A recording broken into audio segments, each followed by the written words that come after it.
Thanks for joining us on Wellness Talk Radio. I'm Chris Costello, and today we are talking with Ruby Wax. Her comedy career spans more than 25 years as a writer and performer on the BBC, Channel 4, and beyond. She served as a script editor for Absolutely Fabulous and currently speaks to audiences around the world about the ideas in her new book, Sane New World, A User's Guide to the Normal Crazy Mind, which is also a #1 bestseller in England. And Ruby, we're so excited to have you today on the show. Thank you so much. Thanks for having me on the show. This book is a lot about reinvention, right? Yeah. I mean, it's what I said. You know, it's like all your skin cells die after 30 years. And then there's a kind of death, and then there's a birth. And it's really tough in that interlude. But if you keep at it, you know, and you don't hang on to the past, then it sort of has a way of working out. So let's tell people a little bit about your story just so they kind of know where we're coming from. And then I'd really like to ask you a lot about, I mean, you really reinvented. I mean, you went from a career in television and comedian to getting a degree at Oxford in neuroscience, right? Yeah. Well, no, it was in mindfulness-based cognitive therapy. And part of the course is you study the brain to understand how that works. Yeah. So how did you get to that point? How far back do you want me to go? Well, what can I say? I was born in Evanston, and I probably would have stayed in Evanston because, you know, it's not bad looking, but my parents were Austrian and, you know, a violent race. I always say you order something off the menu, it sounds like you're declaring war on Europe, you know, with that crying voice, you know, that you have the Karte verlustige, you know, so it was terrifying, not just the voice, but the relationship. They escaped from Europe, and I escaped back in again. Well, I decided to be an actress for no particular reason. I wasn't talented at all, but I figured that would get me as far away from home as I could. I went to Berkeley for a little while, but that wasn't far enough. So then I thought, well, the sea would probably separate us. It didn't. They kept visiting. So I had no talent. I lived in a bed sit. I don't know if you guys have that here, but it was pretty. You put 50p in the meter, like 50 cents in the meter, so that you get heating. But the heating, you know, when I first got to England, there were no showers. There was no heating. There was no ice cubes were unknown. Starbucks, certainly. It was pretty sad. So I remember I had to use a hairdryer for heat during the winter. Just, you know, put it on my body. Yeah, it was bad. But I thought, okay, I'm going to learn how to be an actress. So I lived in the bedsit, and I rehearsed a Juliet speech over and over for about 3 months. And then I went to RADA, Royal Academy, and I was wearing a wimple. I mean, that's how nuts I was. You know, those pointed hats they wear in medieval times. I thought, come in costume. Well, it was nuts. I mean, who does that? So I did my speech. I was really nervous. I said, Ruby Wax by William Shakespeare with Romeo and Juliet. And then I knew she was sad in the scene. So to get myself in the mood, I said, my dog is dead, my dog is dead, because that always makes me cry, but I said it out loud. And then I did the worst speech known to man. I mean, there was silence. So I auditioned for every other drama school. They wouldn't have me. And then I finally got into one in Scotland where nobody wanted to go. But I was so driven that I got myself into the Royal Shakespeare Company. Wow. Don't ask how. I just did a really good speech. Outside of that, I couldn't act. So I went to the Royal Shakespeare Company for 5 years and met Alan Rickman, who said, "You're a terrible actress, but you're so funny. You should write it down." So I wrote it down, and I handed him like 500 pages of madness, and he edited it, and we turned it into a comedy show, and he's been directing all my kind of shows since on stage. And without him, I would end up in Chicago, a total mess. But he kept it going. And then I, again, got a job in TV. You know, they were all on a tea break in England. They weren't as aggressive as they are in America, where everybody thinks they can get a shot at it. So when nobody was looking, I got a job working with, do you know Dawn French and Jennifer Saunders and Tracy Ullman? And we got our own show, and eventually it turned into Absolutely Fabulous, and I've been writing that ever since it started. And also I had my own shows where I met, but when I was doing my interview shows, I could live with the people. I didn't sit behind a desk. So I moved into the Playboy Mansion and spent a week with you because we'd really get on. Or I'd move in with Imelda Marcos in the Philippines, and I would endear myself to them. was like courtship. And then we'd edit it down to a 45-minute show, and they were fantastic because you can imagine kind of the intimacy you get after a week with these people, or Madonna, or Jim Carrey, or Tom Hanks. I just had a long time with them. Anyway, then eventually, you run out of steam, and I turned, there's a point where, especially for women, you start doing, they started asking, they wouldn't let me do my old shows. I was replaced by a man who imitated what I did. I'm not bitter. I'm over it now. And so I thought I got to reinvent because I'm not going to do reality shows, where I end up eating cockroaches on an island. I had such great shows for 25 years, so I thought I'm going to go and study the brain because I thought I was always interested in psychology, but now you could look in a human brain. So it was more complicated. First, I studied to be a psychotherapist, and I always say to my friends, when women have menopause, they always decide to become a psychotherapist because suddenly it's they want to give it back to humanity. Either that or they start a home for stray cats. And I was a terrible therapist. And then I decided I'm really interested in the brain. And so I got myself into Oxford University, and I graduated in September. And I used my dissertation, and I spun it with comedy, and it became Sane New World. And also there's a show of Sane New World, which I tour Europe, and now I'm doing it at Harvard. There we go. Ah, that is so incredible, Ruby. And, it's so refreshing in a lot of ways to see a spin on this subject of, depression, which is one of the things that I know spurred you on to do this reinvention. Because a lot of times it's so heavy and it's so, people can't get past, there's something in the brain that's not working. It becomes I the would stigma. say every other organ in your body can get sick and you get sympathy cards. Exactly. Except your brain. It's like suddenly they think you're making it up. Yeah. And would you be making up diabetes? You get fixed on really little things because your mind, you don't have a spare brain to make an assessment that you're getting sick.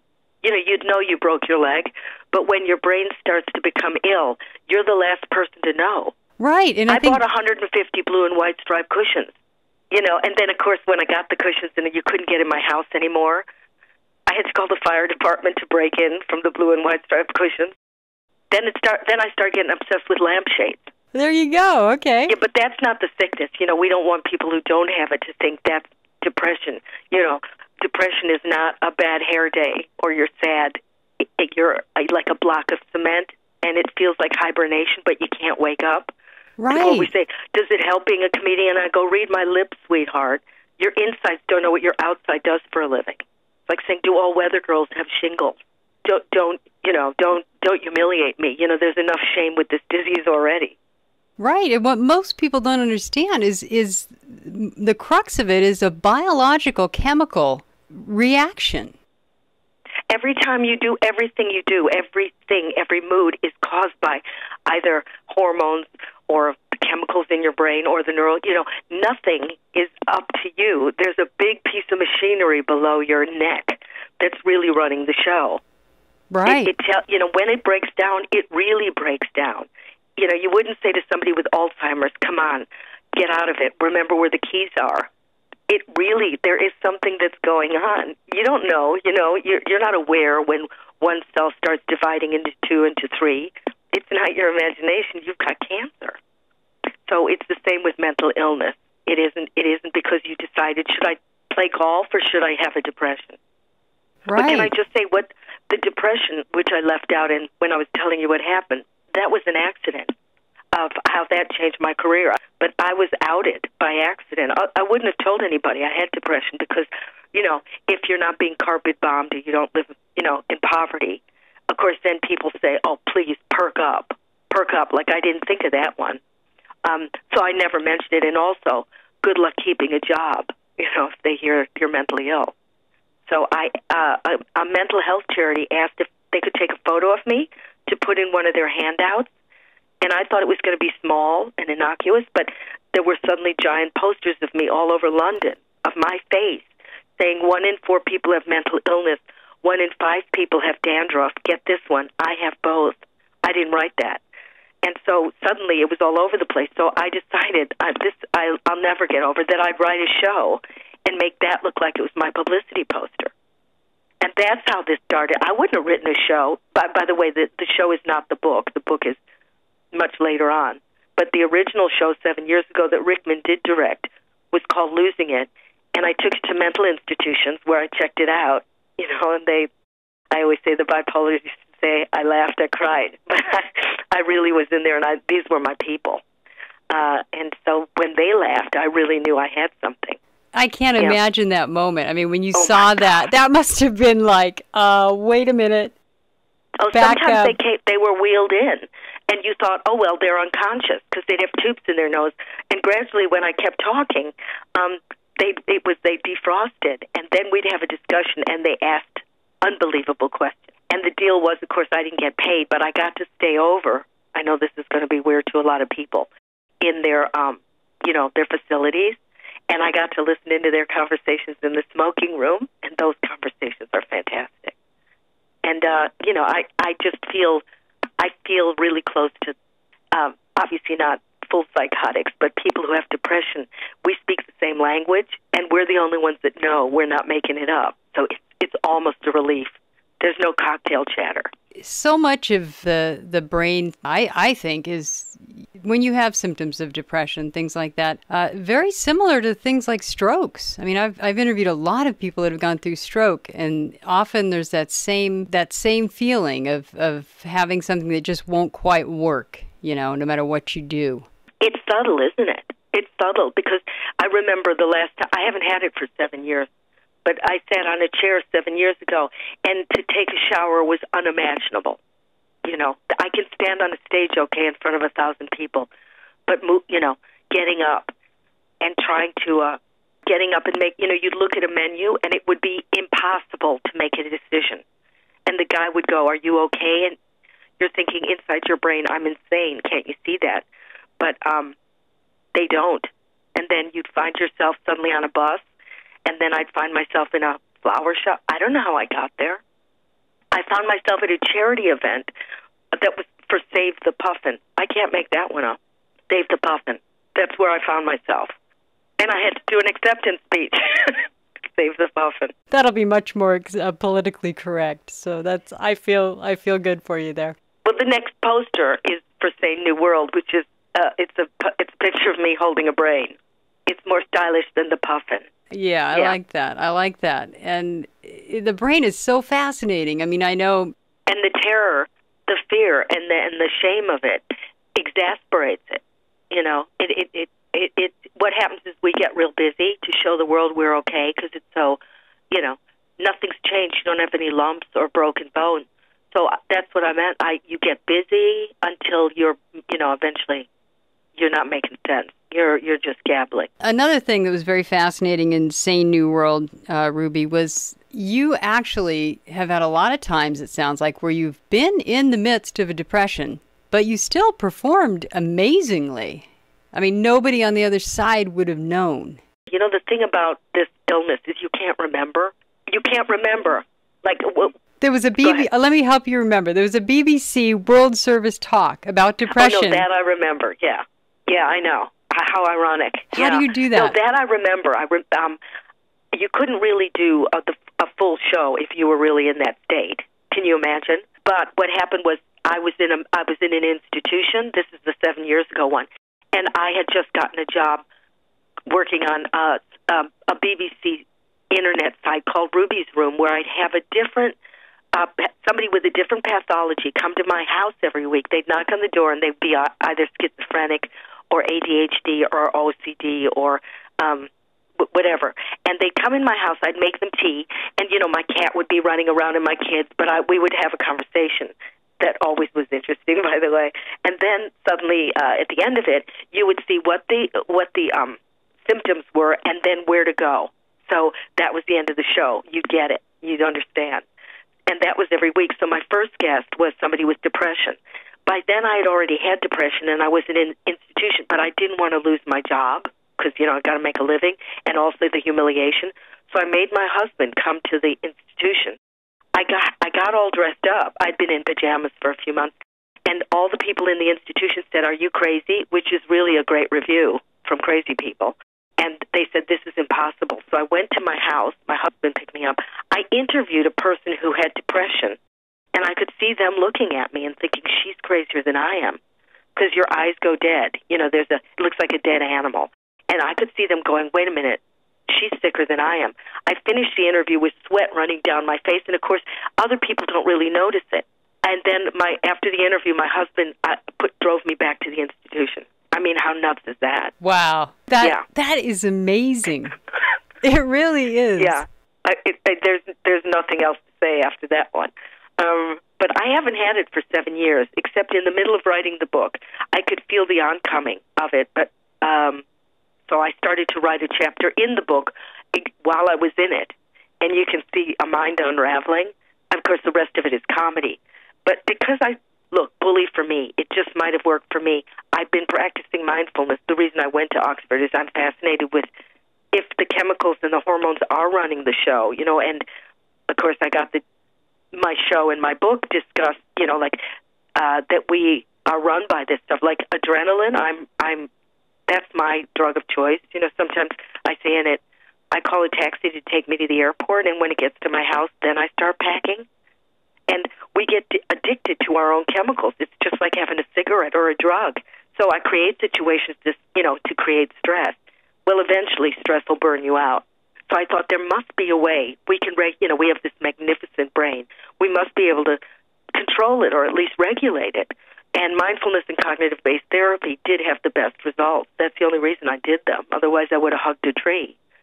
And then I found the founder, and he was a professor at Oxford. He said, if you want to learn about the brain, you have to get into Oxford.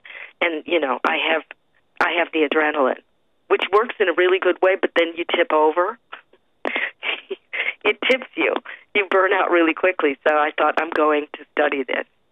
And, of course, you have to do mindfulness. And so, listen, it doesn't cure disease, but because I have my ear to the ground of where my mind is, I can see early warnings.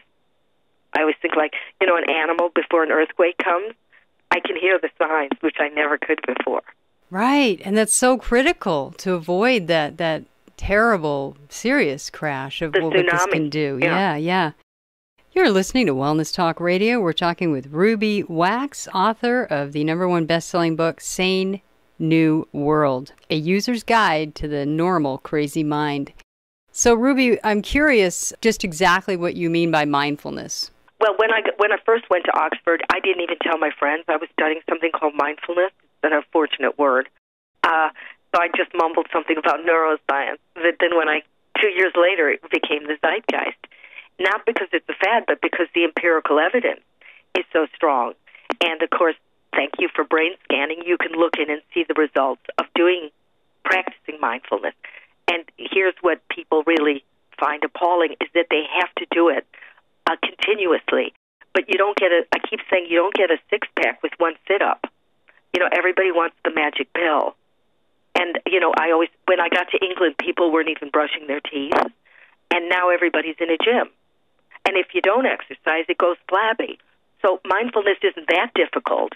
And actually, if I could explain it physiologically, which I can, as to what it's doing in your brain, people go, that's fantastic. But then the next day they go, I didn't have time, I couldn't do it. That's okay.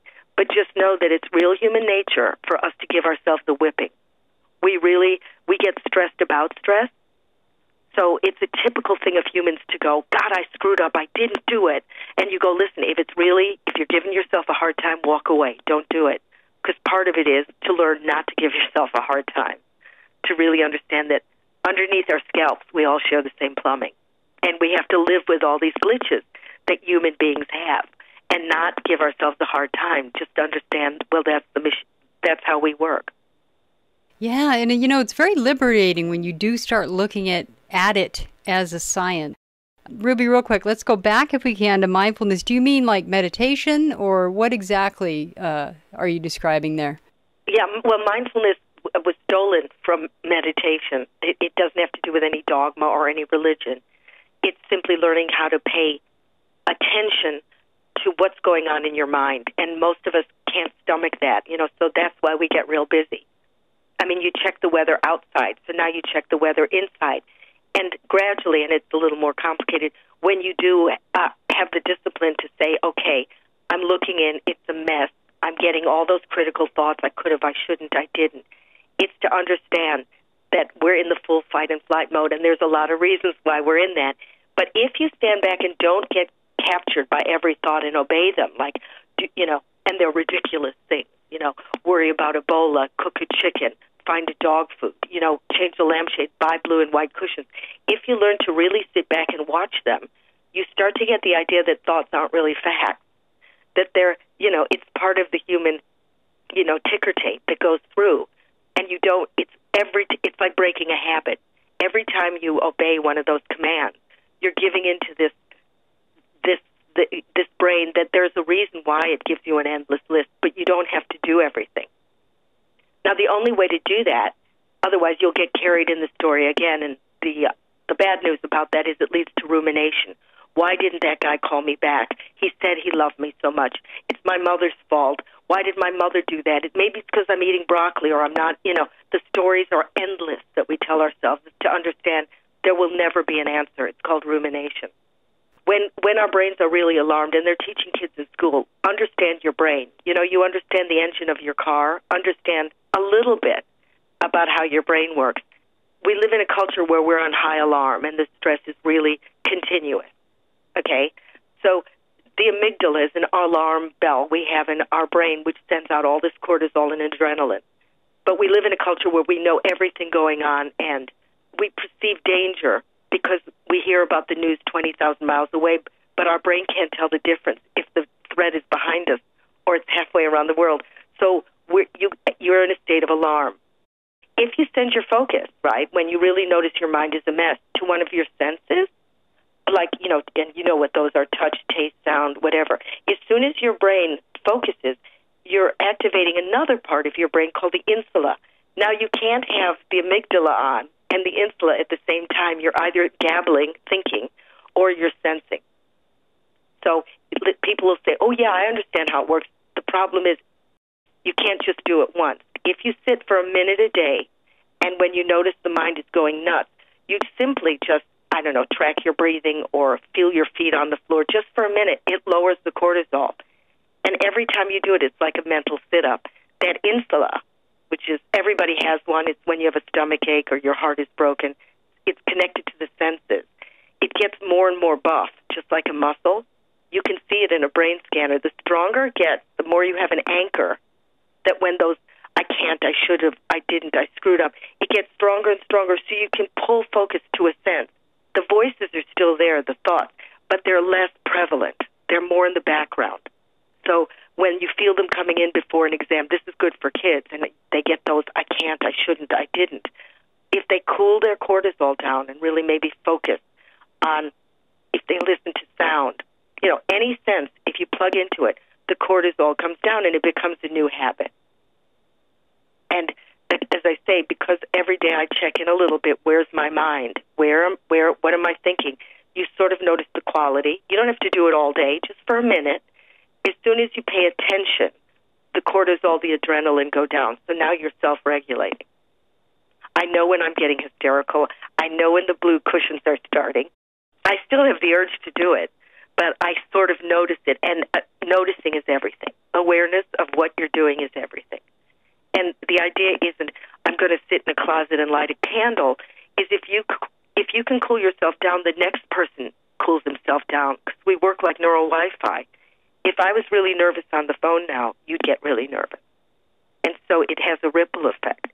So part of the idea of mindfulness is that you're regulating the next guy too.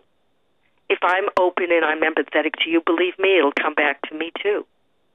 So, yeah, I hope I made that clear. Yeah. It's attention. It's just paying attention, so that you don't blame it on the next guy and say, you're making me feel this way. But the reason I do mindfulness is if medication worked, we wouldn't have relapse. You have to train the brain. And in the meantime, you can't train a brain when you're really ill. You're over and out. People say you should jog. You go, look at me. I'm a block of cement. How does that move? But, when you're better, you can do things that strengthen your brain. Now, another thing, when you talk about mindfulness in, say, New World, I mean, some people can't do mindfulness. It's just, I can't do yoga. I really don't see the point of being able to kiss my behind from two directions. I don't get it. But other people swear by it. I'm giving alternatives in the book. For people who don't like it, here's some other choices on how to build that insula, how to become aware of awareness. Yeah, I guess what I'm getting at, in the back especially of the book, there's specific exercises in the back of the book. For example, if you're reading the book and you notice that you're not reading the book anymore, it's about, again, notice, I'm not punishing you. It's okay. The book is irrelevant. Notice that your mind has now gone off and you're thinking, why didn't that guy call me after I slept with him? Notice that your mind is now going, I wonder, if tomorrow I'm going to get Ebola. Just notice where your mind is. As soon as you notice it, reward yourself. That's the idea. Pat yourself on the back and just take your focus back to the reading. And that's the exercise. It's the noticing. So that's actually the cognitive therapy bit of it, which is noticing where your mind is. And I remember compassion is a big part. As I said, somebody said pain is pain, but suffering is optional. So when you notice your mind is gone or your mind is going into rumination, like you would with a child that's having a temper tantrum, it's enough. There's a bit in your brain that you can actually practice compassion. And if you're being compassionate to yourself, you're then able to give it to the next person. Because I remember saying to my professor, he's the guy who was the founder of this thing. I said, I have depression. I don't really feel compassion. That's one of the symptoms. I don't have space for that one. And he said the very fact that you sit for a minute a day and you look into your mind, that's compassion enough. That means you're taking care of yourself.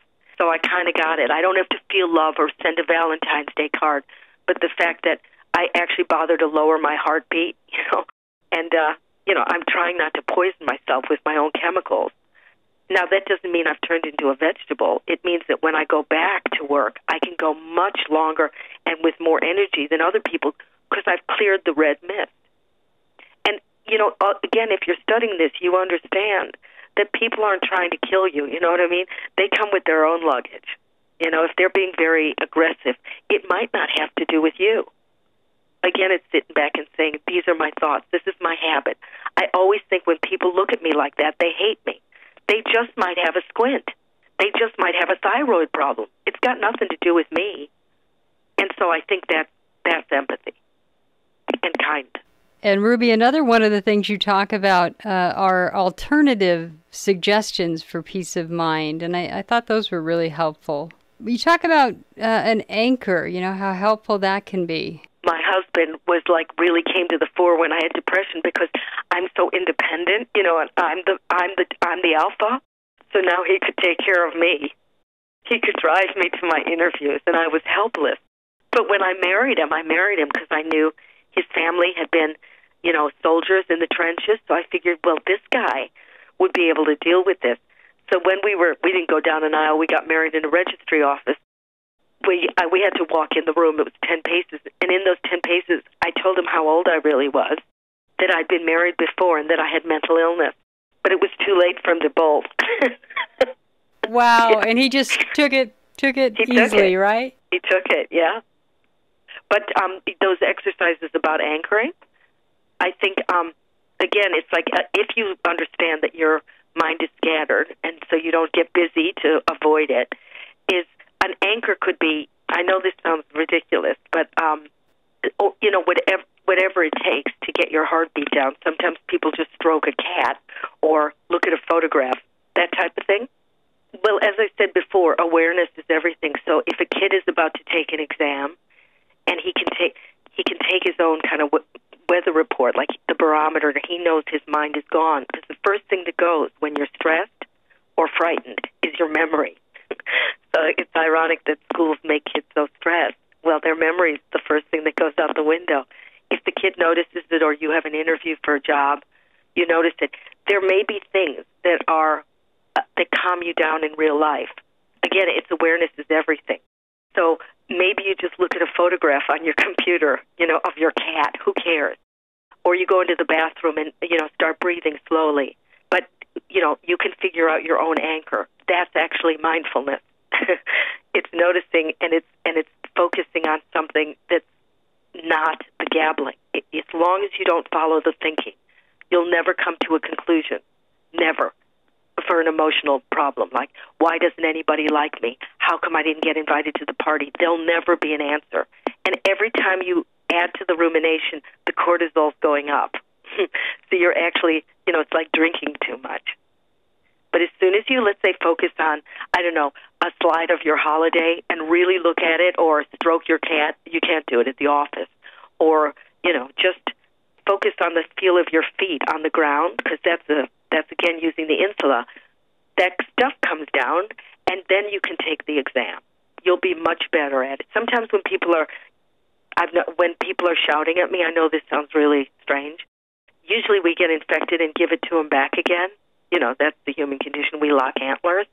So sometimes if people are now giving it to me, if you really just listen to their voice, not what they're saying, but just listen to the sound, they're still shouting, but your cortisol isn't going up. And eventually they'll calm down because they got nothing to hit against. Or look at something on their face, like notice the shape of their mouth. They can't tell you're looking in their direction. Again, if you take it to focusing on a sense, the gabbling in your head, the fear levels go down. So much of it, I think, is just about, depersonalizing it. I mean, it's... Depersonalizing. Take a step back. We're all seeing things through our own filter. Well, but again, we're in 2014. Why aren't we taught at school that everything I see goes through a filter of my memory? It's not reality. So let's say if I have a bad experience with a guy with a mustache, I was saying, and then I grow up, now I have an aversion to everybody with a mustache. I'm not even aware of it. So replace mustache with color or religion, and you can see, your voice will remind me of somebody, and I'll treat you like that somebody. You got no connection to her.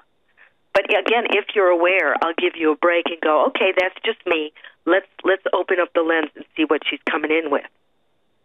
Everything is through a filter of you.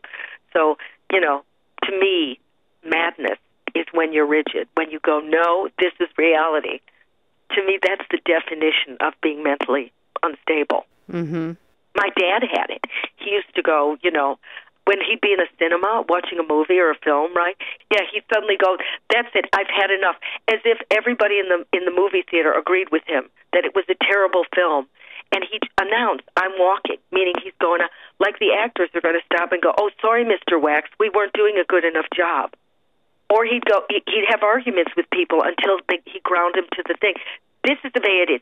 If you want to be a communist, then they will shoot you against the wall. It was insanity. And of course, he had a heart attack. Another thing you talk about is why learning to pay attention is so important. Why is that? It's so important. And I get concerned for this upcoming generation where they're not paying attention. They're constantly looking at their phones. Well, again, I say in the book, what are we going to do? Have a discussion about how bad technology is? It's there. You want to waste airtime going, oh my God, it's there. And I say, nobody's happier than I am to be able to buy a pair of shoes at 3 a.m. online. So rather than that, it's again teaching kids in school when they feel that they're tipping. Where's their tipping point? Put down the lid, for 5 minutes, breathe, they do this at Google now. They have a moment where everybody has to shut it off. Once you shut it down and you don't get into the addiction, when do you need to write 20 emails? That's okay, you have to. And when are you tipping into the addiction? Because I find myself even answering spam, saying, I don't have erectile dysfunction now, but please let's keep, because the adrenaline tastes so good. So, again, let the kids have it. But if you taught them in school, okay, now you take your pulse, it's getting too high. This will end really badly. You'll do bad on the exam, but P.S., when you grow up, let me tell you what stress causes, and it pretty much causes every disease you can get. Lower that cortisol, shut the computer down, or whatever's making you so hyped up. When you feel yourself coming back to flatline, go back in it. Because you've cleaned the filter. Can I just tell you, they do this one thing at schools that I think is amazing, this one exercise, that when a kid has a hissy fit, right, he learns to hold up a red card. This is an exercise, and nobody's allowed to go near him. And when he feels that cortisol and adrenaline come down, he holds up a yellow card. And when he's himself again, he holds up a green card. So this kid's learning how to read himself. imagine what he's going to be like as an adult. That's great. That's in England? No, it's here. I think Daniel Siegel came up with it. You know, if they could just do that in businesses, when people start having an argument, or in politics, when they lock antlers, they ain't going to come up with any conclusions. It's over. So if they just raised a white flag and said, let's meet in 10 minutes, you know, A, they'll live longer, but B, they're going to save a lot of money and energy. And it's interesting. Jim Camp talks about, he's a big negotiator guy, and talks a lot about how all decisions, all negotiations are really based on emotions, not logic. Mm. You know, that speaks to that hugely. You know, so a lot of times people are just talking, and if they're in that excited, emotional, upset state, you're never going to get the right decision. No, you're getting that amygdala, you know, response. This guy's just agitated. It doesn't matter what the topic is. He's just agitated. So, Ruby, you studied psychotherapy at Oxford, and you graduated. No, I studied psychotherapy at a school where you learn psychotherapy. I got really ill while I was there, and the words started to jumble. So I had to quit, which killed me, right? But it turned out last year they gave me an honorary master, and then the mindfulness came because I thought, you know, I'm not so into the psychotherapy. I want to learn how the brain works. You know, it's like we have a Ferrari on our heads, but nobody gave us the keys. And that's when I went to Oxford. And that's where the book came from. And that's such an amazing story of how you really took something that was so difficult and really turned it into something amazing. And I guess, you know, I want to give people some hope as far as, you know, there's people out there that are just, they can't see it. You know, they're not at that point where they can see that kind of path. What would you say? Yeah, well, where do they start? They don't have to do this. You know, they don't have to do this. You know, go to Oxford. I'm an extremist.